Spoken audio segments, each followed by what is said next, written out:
Got it turned on? Okay. It is my pleasure tonight to introduce Reverend Mark Thomas.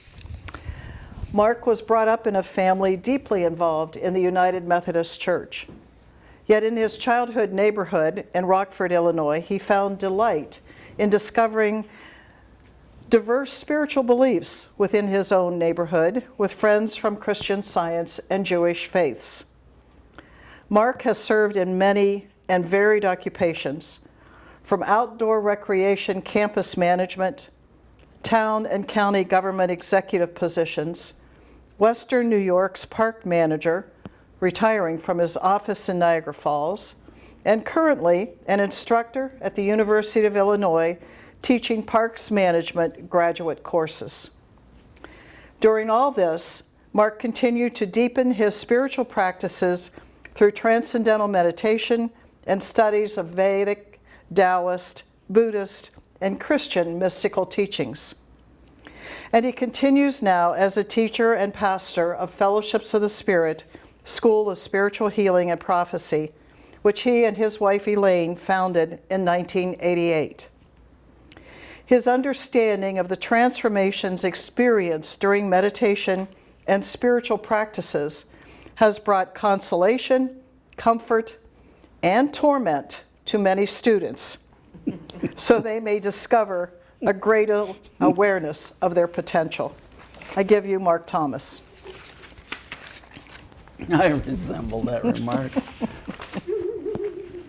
think she added a word. That word that was appropriate. Some are dementors, as they say in Harry Potter, and some are tormentors. And some are just mentors. Hey, our topic for, as Connie talked about earlier, for this evening and the next 2 weeks, and Charlie's our bat and cleanup guy for this topic, is synchronicity.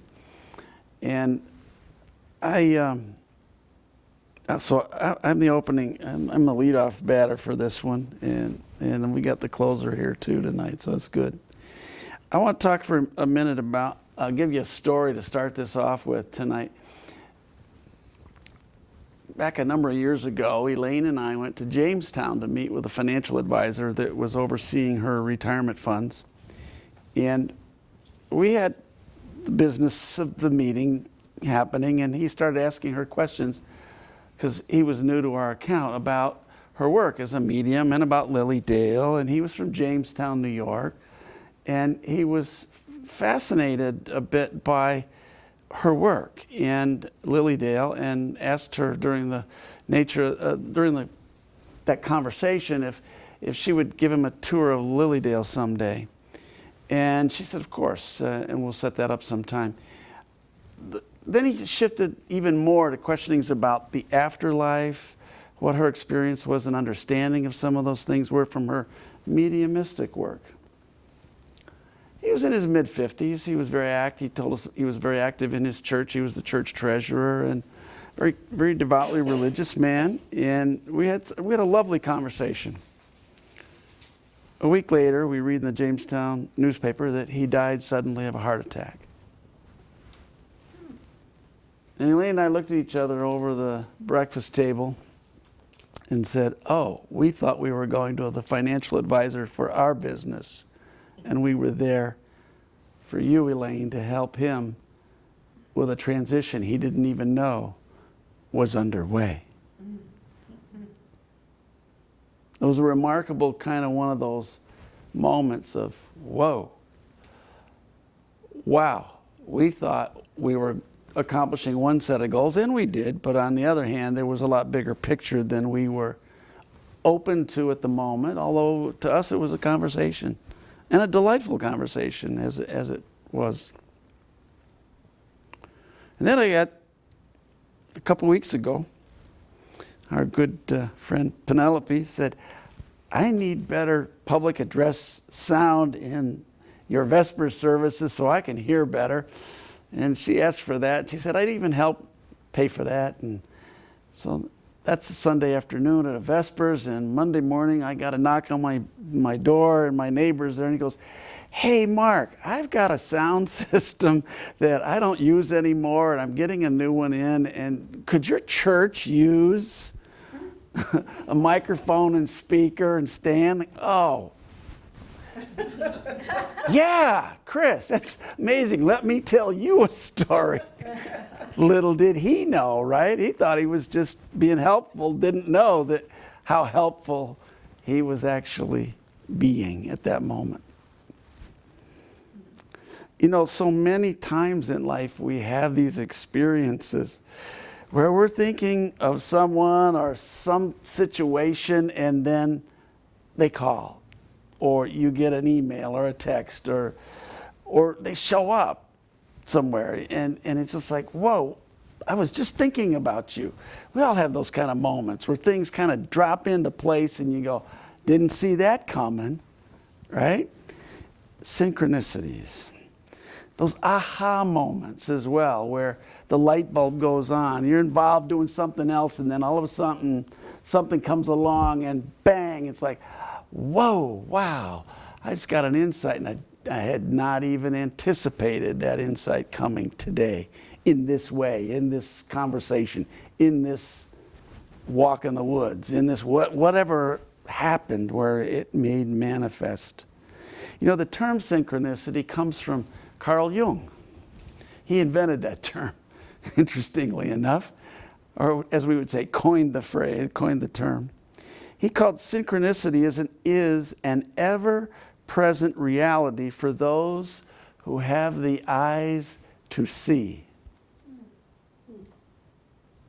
I'll say that again. Synchronicity is an ever-present reality for those who have the eyes to see.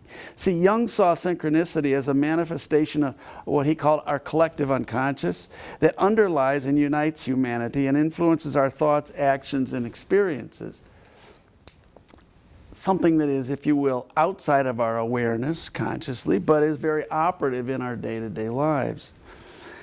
As seeing synchronicity as a lens to view life and life's unexpected connections, he refers to the occurrence of two or more events that are meaningfully related, though not causally connected. Those are the words again of Carl Jung. Not causally connected. Not a cause and effect, but there's meaning in it. And I think that as we look at this concept of synchronicity over the next 3 weeks, I think one of the things that's really important, you know, it's really kind of neat, and we can kind of get caught in the aha or the wow moment of a synchronicity and go, ooh, that was really cool, or that was really informative, or it can be transformational in nature. But there's also part of the reason it has the impact is there is a deeper meaning in the experience. It's not just that it happened, but there's an underlying meaning that surfaces that brings value to our lives in some way, shape, or form, of which we usually don't even have a clue of anticipating. So it points to a mystery of underlying the way we go about our days. It speaks more to an inner connection of us to each other, to the world in which we walk and live, than it does cause and effect. You know, we live in a world which is very cause and effect oriented. This happens and that's caused this, and this happened, that's caused this. But the experience of synchronicity says, whoa, we can't even see the cause. We just got nailed with an effect and did not see it coming. Did not experience it or anything that we would have thought would lead up to such. Looking for the subtle instead of dwelling on the obvious. You know, we live in a world that really wants us to dwell on the obvious. And the whole thing about synchronicity is it sneaks up on us. And it's in the subtleties. And you can have synchronicities happen and miss them completely, which is an amazing thing unto itself. Until later on, when you're home having a conversation a week later, you find out that, oh, that's what that conversation was about with that advisor that we had. It snuck up on us. we left the place not even knowing we had anything other than a pleasant conversation. And yet, there was a lot more going on than that. It's an alignment, if you will, of our inner world and our outer world. There's a whole mathematical field that's developed over decades now called chaos theory. And one of the most important aspects of that is having the understanding that our perception of randomness is a fallacy. That we call something random until we understand the pattern that is existent. In the meantime, when we don't understand how things are going a certain way, we call it random. But the problem with that is we just don't have the perception of enough things to really understand the order that's inherent in what's going on. And I think that this relates directly to this whole concept of synchronicity as well.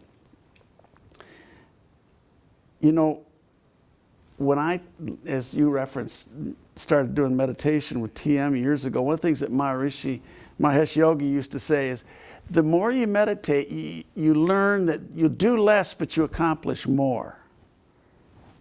You do less, but you accomplish more. And he was quoting the Upanishads with that. You see, one of the things meditation does is it clears the gunk out of our nervous system, the stuff we accumulate, the fatigues, the stresses. And so what ends up happening is we don't have to work so hard, we don't have to lift so many things to have the support of nature, as he would reference it, to be around what it is that we're involved with doing, that the support comes along. And I see that as a big part of how synchronicity works too, is the more we open ourselves and clear those internal channels of fatigues and stresses and strains that we walk around with, that what ends up happening is that we get a support that is how we are truly intended to function, and quite often do not. Too often do not. The other thing is we get signs all the time that I believe are synchronicities that, you know, we don't recognize them as a sign, and then all of a sudden it takes a 2x4 upside the head before we get the attention and go, yep, that was a sign, and that was a sign, and that was a sign, and that was a sign, and this was a sign, but I didn't pay attention all the way along. And there's a lot of stories about that, you know. I can remember a few specifically about a guy who was praying that God would save him from this flood, and so he went up to the second floor of his house, and he got a phone call, and they said, hey, we're sending in help to get you. We're sending in a raft with the firemen. You know, they got a boat, and they're going to come grab you out of your house, come out of that second floor window. No, God's going to save me. God's going to save me. He gets, second floor's flooding. He gets up to the attic. Well, he gets another call. Well, we're sending in now. We got to send in a helicopter to get you out. No, don't do that. God's going to save me. God's going to save me. And he gets drowned. He doesn't take the lift. And he gets up to heaven, and St. Peter's there, and he said, hey, you know, where were you guys? You were supposed to save me. Well, we did. We sent a boat and we sent a helicopter. Where were you? Right? The signs, right? The signs. And that sounds kind of silly, but at the same token, that's kind of how we sometimes ignore the signs that are right there in front of us, and we don't pick up the pieces.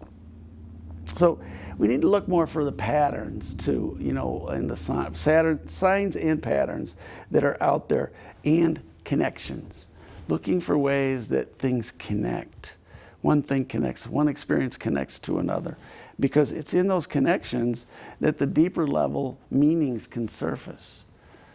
You know, it's in how we relate to our fellow human beings, our planet.